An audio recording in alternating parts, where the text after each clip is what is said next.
Así es, Yami, vamos a entrar en el análisis nacional porque aumentan los casos de la COVID-19 en nuestro país. Se dan a conocer nuevos casos de la variante Omicron también a nivel nacional. Todo esto, ingeniero, en medio de decisiones que están tomando las distintas provincias para evitar más repunte o más contagios de casos de COVID-19 en cada una de sus provincias.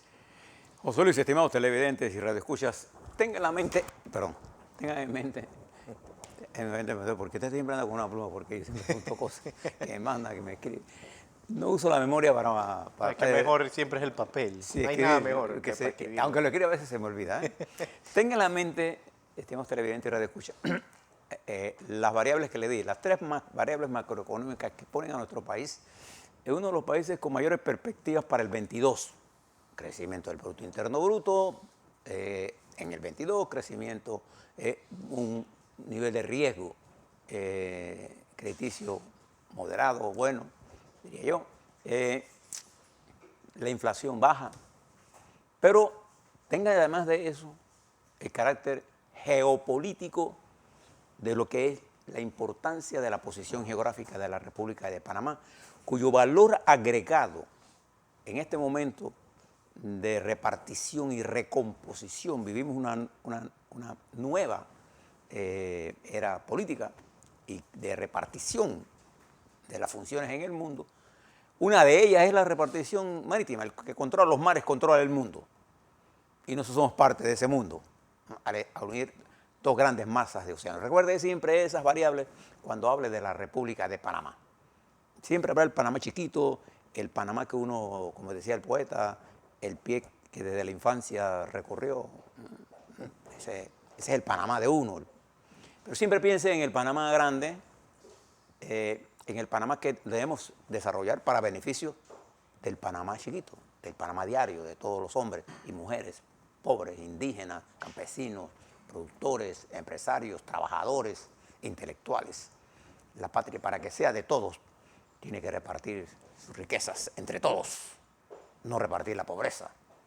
Hay que eliminar la pobreza. Bien, tenga eso en la mente, porque una de las variables que tenemos que controlar, sin duda alguna, es la variable que nos puso en encierro, el COVID-19.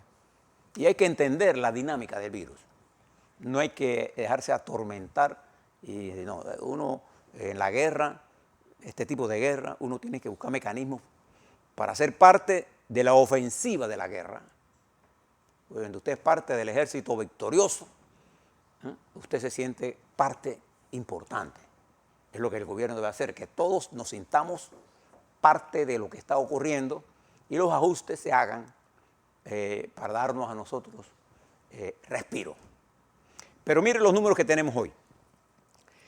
La positividad del día de ayer fue de 11%, lejos de aquel 3,5%, del 2,4%, del 3,1%, del 4%. Estamos en 11%, ya pasamos el doble dígito. Los casos activos se incrementaron casi en 912, 7.858. Mire por dónde vamos. Los fallecidos fueron 3, 2 del día y 1. Nosotros siempre reportamos los fallecidos totales porque no sabemos cuál es el día en que se ocurrió. Subió el número de personas en cuidado intensivo a 20 y se incrementa el número de hospitalizados en 147. Y el gobierno ayer anunció una serie de medidas estratégicas. Mire el número que le voy a dar. La ciudad de Nueva York, en el día de ayer, tuvo un porcentaje de positividad, medida de la positividad entre los casos positivos y las pruebas que se hicieron, igual que aquí, de 19,98%. Vamos a redondearla a 20%. La positividad en la ciudad de Nueva York en 20% y estaba en 1%. Mire, porque Omicron, como expresaba el doctor, ¿cómo se llama el doctor? Rodrigo, argentino. Si bien es cierto, está atacando a los niños.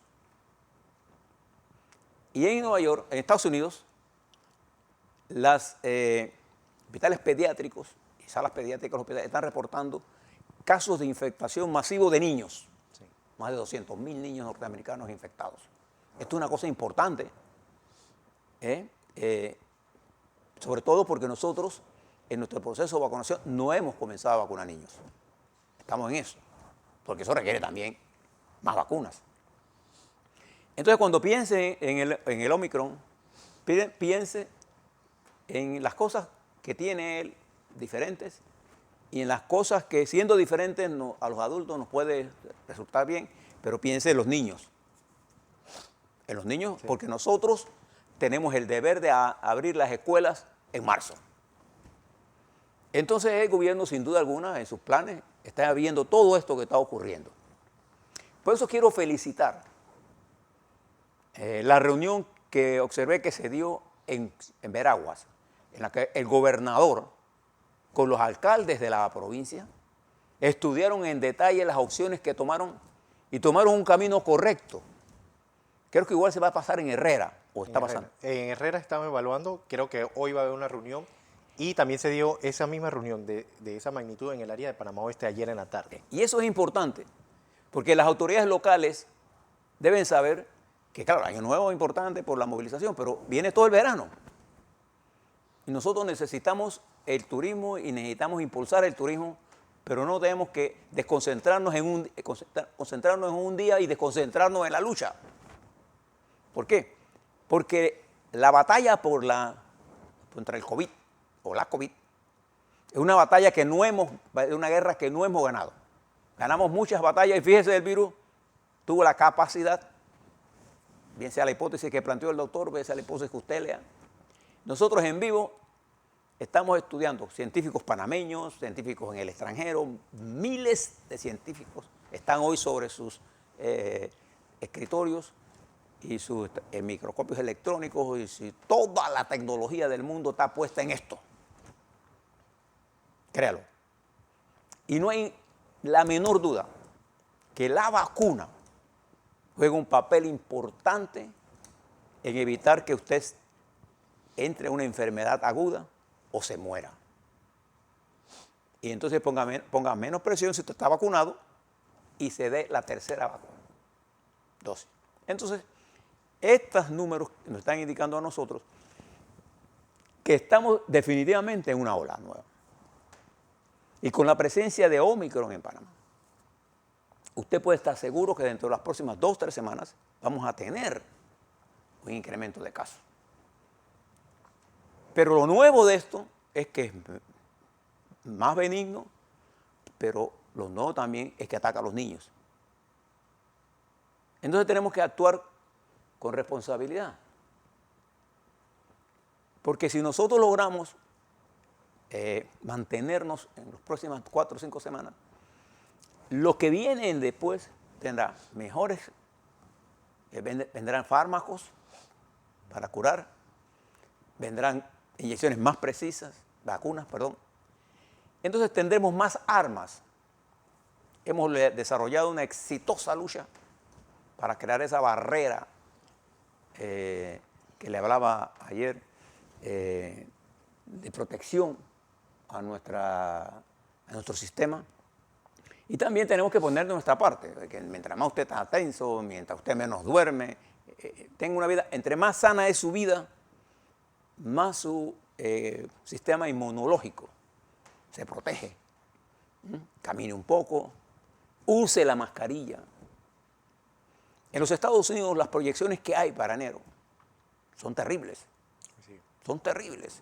En Inglaterra, Rusia, China está tomando medidas duras. Pero hay cosas que hemos aprendido a entender y hay cosas que tenemos que ayudar. ¿Por qué es importante lo que le estoy planteando? Porque la República de Panamá, con un crecimiento estimado de 8% el próximo año, 8,2%, con una situación de manejo de finanzas públicas que nos permite todavía conseguir financiamiento para lo que tengamos que hacer en el 22, y con una inflación relativamente baja, acuérdense que nosotros como usamos la moneda del dólar, nuestra capacidad de compra por un dólar fuerte hace que compremos más baratos, pero vendamos más caro. Nos tenemos que exportar. La ventaja es que nuestras exportaciones de mariscos y de cobre están al alza. Observe, por eso hay que estudiar la economía. ¿Qué es lo que conspira contra nosotros? Nosotros mismos. Le voy a dar algunas variables que son las variables que en América Latina están produciendo inestabilidad. No hay la menor duda, en primer lugar, que nuestro continente vive una sacudida social. Desde la Patagonia hasta Canadá. Recuerde que Canadá fue sacudido por aquellos asesinatos que se hicieron de los indígenas y la cantidad de cosas que pasan en ese país. Estados Unidos está siendo sacudida en su democracia. Y al 6 de enero viene una confrontación entre las fuerzas de Trump y las fuerzas de Biden que están gobernando. Y la democracia norteamericana está bajo acecho. Nunca se olvide de eso. Y nuestro continente, desde el río Bravo hacia la Patagonia, se encuentra en un proceso de sacudida.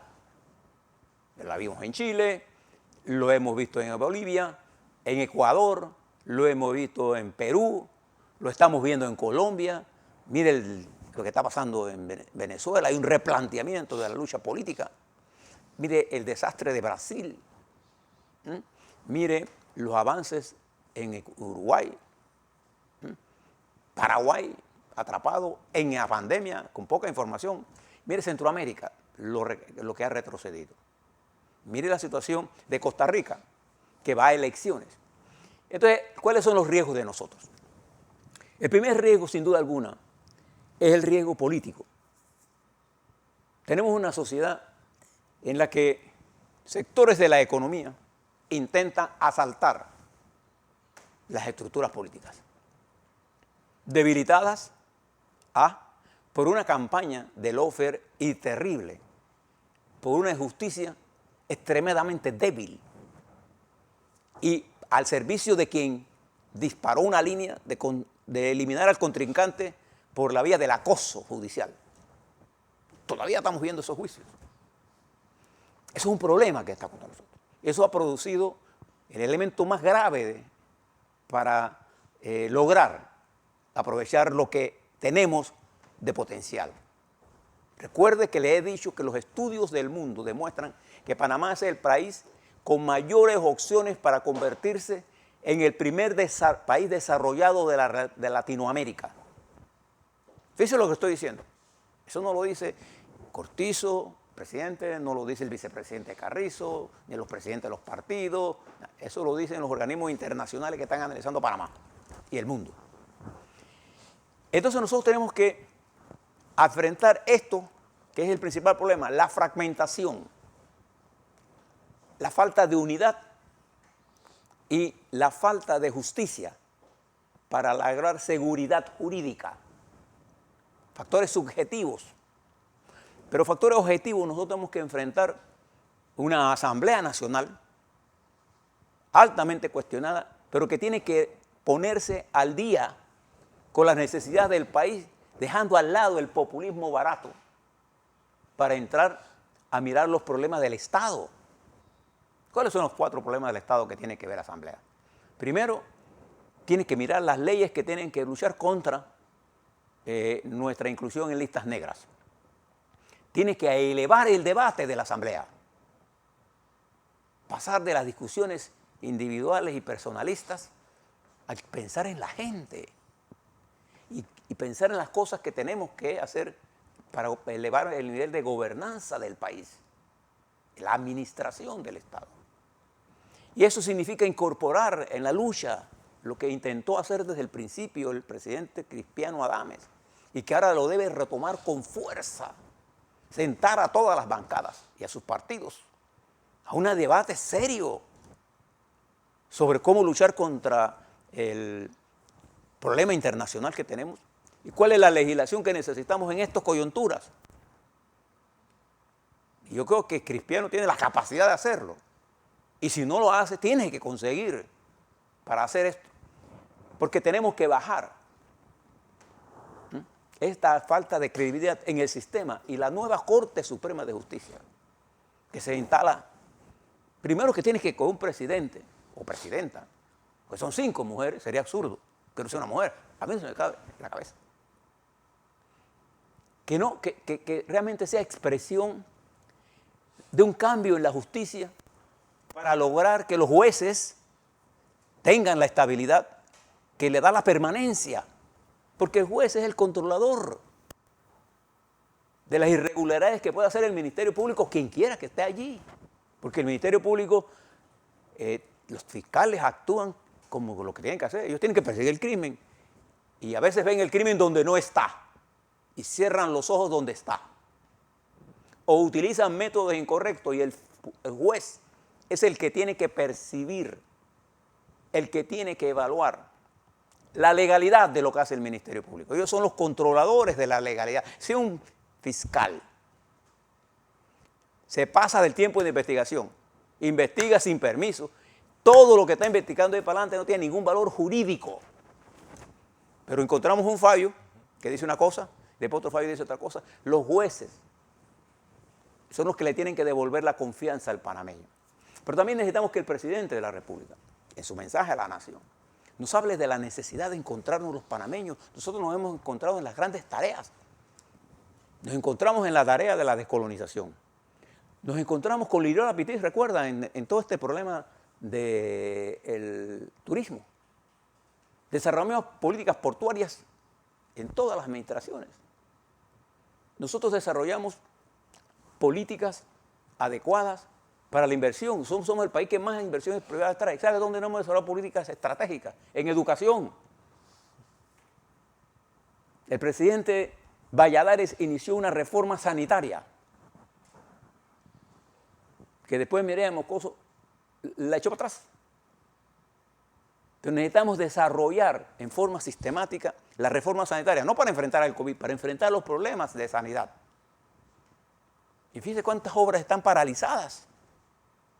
Necesitamos una política de la Caja del Seguro Social. Necesitamos que trabajadores y empresarios armónicamente colaboren en el impulso de la generación de empleo.